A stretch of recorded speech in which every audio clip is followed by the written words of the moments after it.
কিরে বসে রাস্তার মধ্যে বসে আমি বস মাসি থেকে কাজ করছে, এরা কাজ করছে, টাকা এক পাইছি না। আমি দুশো খাওয়ান দাওয়ান লাগবো। বলে ফানো টাকা নাই কইছে। বলে ফানো না টাকা না থাকলে কেন কাজ করে? রেগা কাজ করছে 30 দিন। হ্যাঁ এখনো পাইছি না আমি টাকা। ঘুষ মাসে আমি কইছে রেগা টাকা কি লাগে পাইছি না। ফানো বলে টাকা নাই। বলে ফানো টাকা নাই কেমন করে কাজ করছে? এত মায়া সব মায়া না কাজ করছে। এখান থেকে নি অন্য কুমার পাড়া পূর্ব মানে দেওয়ান করবুক না পূর্ব মানে দেওয়ান এখানে রেগা টাকা চাই।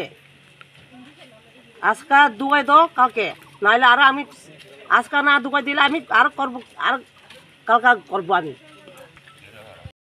আজকে বলতে আমরা তো বলে দেখেছিলাম, আসার সময় গাড়ি দেখছি দাম, তারপরে শুনতে পাইলাম যে 1,000 টাকা অনেকদিন যাবো টাকা নেই। এই জন্য মানুষের কষ্ট হয়ে যাবে সামনে যে কোনো তাদের এই উদ্দেশ্য তারা টাকার জন্য খুবই জায়গা লাগা এরকম হইতে আছে। অতি সত্তর তাদের টাকা গুলি দিয়ে দিলে কিন্তু এই ঝামেলা হয় না। আমাদের একটু শুনছি আপাতত আমি নিজেও জানি না, কিন্তু অনেকের কাছে জিজ্ঞাসা করার পরে 3টা টাকা 200 করতে আছে এরকম। কোন জায়গাতে? এই বৈরাগী দোকান আর সামনে বৈরাগী দোকানের সামনে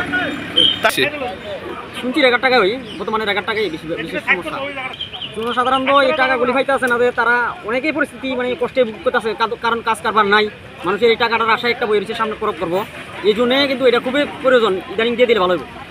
এই বিষয়টা বলতে অ্যাকচুয়ালি হঠাৎ যে কোনো ব্যাপারে রাস্তা অবরুদ্ধ করে একটু কষ্টকর, কারণ বিভিন্ন কাজ কারবারে মানুষ আছে আইতে যাইতে একটু কষ্ট। কিন্তু মানুষ সাধারণ মানুষ যে আসলে এরকম করার পরে কিছু টাকা পায়, কিন্তু আসলে না করা ভালো, কিন্তু করতে হয় বাধ্যতামূলক হয়ে করতে হয়, কিন্তু করার পরে বেশি সমস্যা সমাধান হয়। তো সমাধান যে হইতে আছে এর আগেও তো তারা লিখিত দিতে করতে পারতো, দিতে পারতো। এটা আমার একটা নিজস্বভাবে মতামত। আর কোটার থেকে বয়সে তা তো আমি সঠিকটা জানা নাই আমার, মানে আমি আপনার থেকে প্রায় আধা ঘন্টা আগে থেকে শুনছি যে রাস্তার উপর আছে। আমি ওই সময় ব্লগে আসতাম, যাইতে সময় দিচ্ছি। ধন্যবাদ।